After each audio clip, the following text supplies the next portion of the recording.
I'm Mary Jo Heinz, and I'm turning 65. I'm ever so popular. My mailbox is full. My email box is full. The first letter I got about Medicare was 1 month after I turned 64. It was from an insurance company. A week after I turned 64 and a half, I got a letter from an insurance company too. I've also gotten numerous letters from national insurance agencies wanting me to call them. I'm ever so popular. But what you need to know is that I'm not your average Mary Jo turning 65. I'm also an independent Medicare insurance agent. Most of my career was spent managing medical practices. And in that role, I was always helping patients understand their insurance, whether it be from an employer or from Medicare. From the last 10 years, I've been helping people on their Medicare journeys. Now I'm on my own Medicare journey, and I'd like to share some information with you to make you a wise consumer, one who's not anxious and fear-driven, who has accurate information. You're not going to get that information by cruising the internet. You're not. And you're not going to get it from just the mailings where they're trying to drive you toward one insurance company. Okay. So let me share a few things with you here from my perspective as I'm turning 65. Number one, I said that I was getting letters from national insurance agencies. This is one such letter. I'm a real stickler for using the right terms. Okay, so when you turn 65, it's called your initial enrollment period. It's your birthday month, the 3 months preceding, and the 3 months after. 7 months, initial enrollment period. It's not called open enrollment. It's not. And so I hate these sorts of things that make it more confusing when terms are used inappropriately. So that's the first thing that I noticed as I got this letter. Of course, you've got all the small print, which is giving these folks consent to contact you ad nauseum. Okay, so this is saying act by September 30th of 2021. Well, my initial enrollment period doesn't even start until December. Why should I be calling these folks in September? It's because they want to hook me in when I'm fearful or going, oh, if I don't act now, am I going to miss out? So just keep in mind that advertising is meant to create a need in you. And sometimes it's an unsubstantiated need. Okay. So down again, I've crossed out open because it's an initial enrollment period, not open enrollment. Then this statement, for a limited time, you are guaranteed the Medicare Supplement Part D or any plan of your choice without medical questions. That much is true. So I did find one true statement here. Once again, they use the term open enrollment instead of initial enrollment period. But then it says you may have fewer choices and you may pay more. That's very misleading and quite questionable, frankly. But it's trying to create anxiety in you so that you make that phone call. Okay.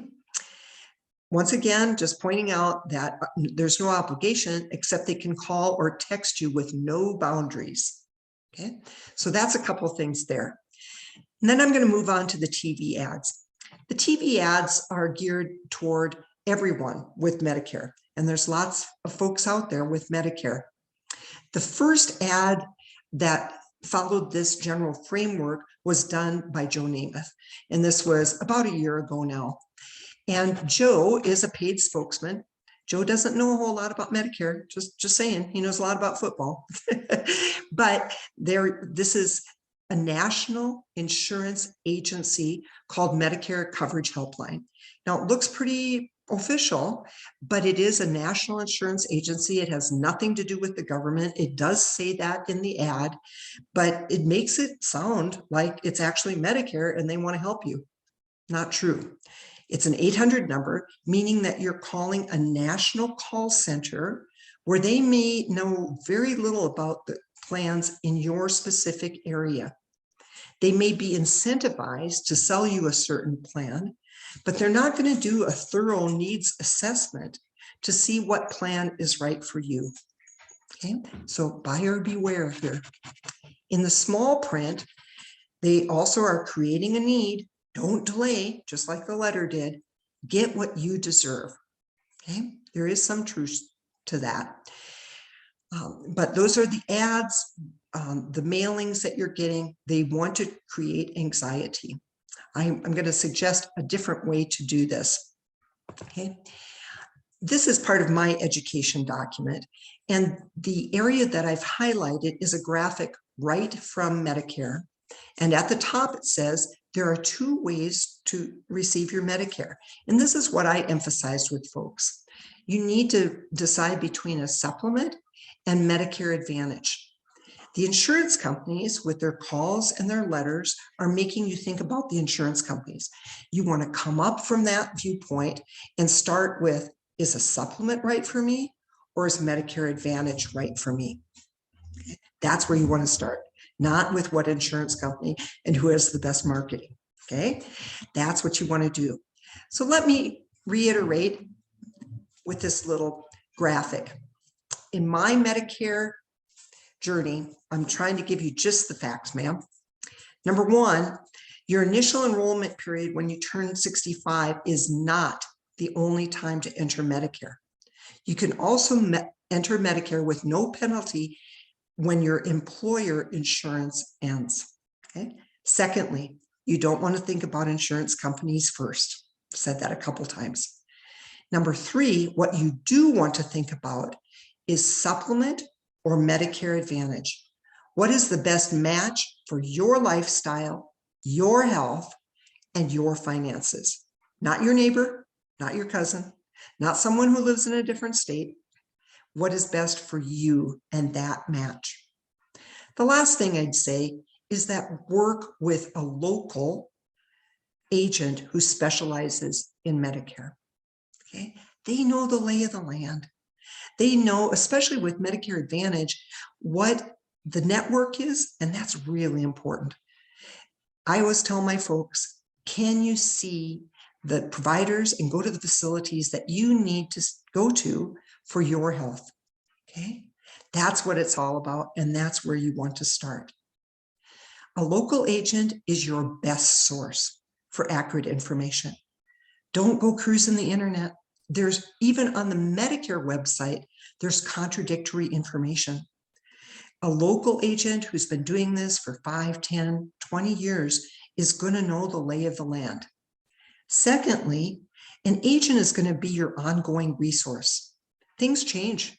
The marketplace can change. We can see trends with different insurance companies, knowing what they did last year and what the network was like, what plans they've dropped over the last 3 years. A local agent is really a great resource for ongoing support. So you want to ask that agent, what do you do for your current clients? Do you just enroll me and then I'd never hear from you again? Or do I get regular updates from you? Can I have an annual review of my plans? In an effort to give you an option for good education, I want to let you know that I do Zoom Medicare education twice a month. You can go to my website, which is medicareinsuranchelp.com, and look at the dates that are coming up. Hope this has been helpful, and keep it to the facts. Keep up here, supplement Medicare Advantage. Thanks.